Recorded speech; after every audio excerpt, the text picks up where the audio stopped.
الإمام علي كرم الله وجهه ورضي عنه أقبل على القوم فقال: أي آية في كتاب الله أرجى عندكم؟ أرجى يعني تدي لنا رجاء، تدينا أمل، تدينا طمأنينة، تدينا بشرى إن احنا برضه هنبقى كويسين وربنا هيقبلنا ويغفر لنا ويرحمنا. أي آية في كتاب الله إيه؟ أرجى عندكم. سؤال من الإمام. فقال بعضهم: أعوذ بالله من الشيطان الرجيم، إن الله لا يغفر أن يشرك به ويغفر ما دون ذلك لمن يشاء. صحيح تدي رجاء ولا ما تديش؟ تعطي رجاء. فقال الإمام: حسنة وليست إياها. برضو دي حلوة منكم إنما مش إيه؟ ما هيش هي يعني.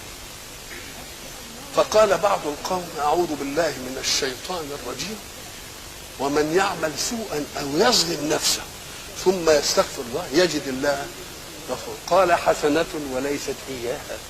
برضو حلوة إنما مش إيه؟ إنما مش هي دي.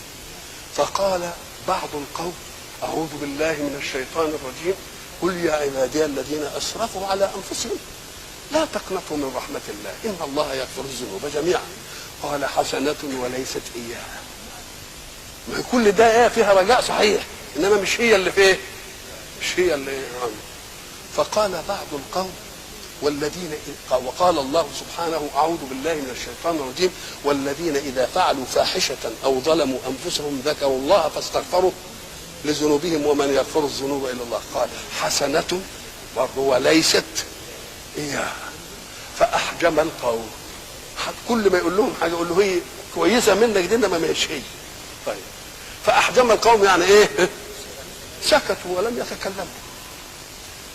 قال الإمام رضي الله عنه وكرم وجهه: ما بالكم يا معشر المسلمين؟ يعني سكتوا ليه؟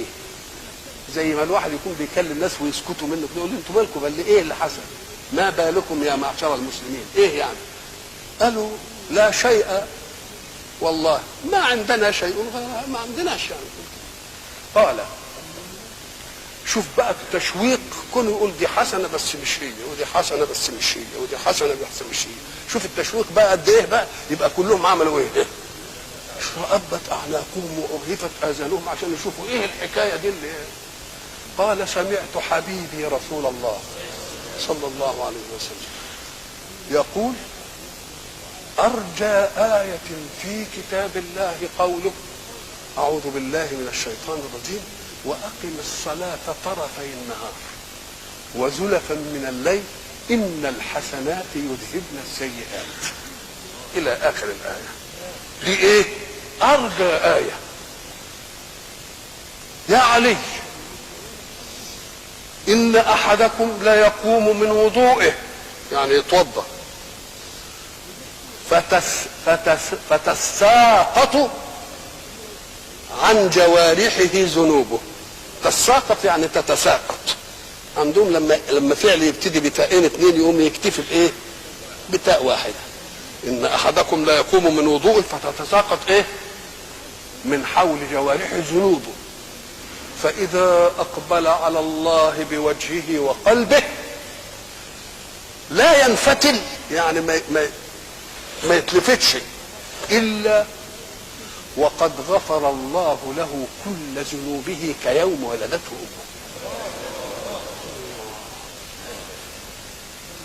فاذا احدث شيئا بين الصلاتين فله ذلك، ثم عد الصلوات الخمس واحده واحده، فقال: بين الصبح والظهر، يعني اذا احدث ذنبا بين الصبح والظهر، وبين الظهر والعصر، وبين العصر، وبين المغرب، وبين العشاء والفجر،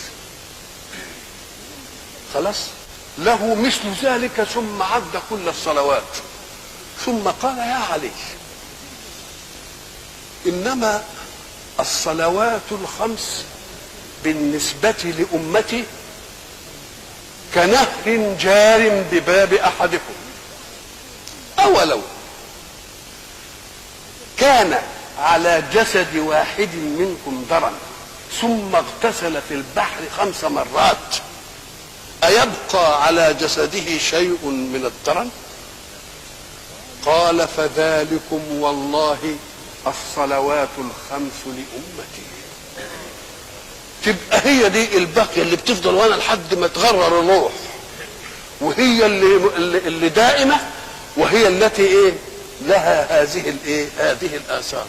يبقى إذن لو نظرنا إلى الأعمال لوجدنا كل عمل له مجاله في عمره إلا مجال الصلاة، فمجالها كل عمر كل عمر الإنسان.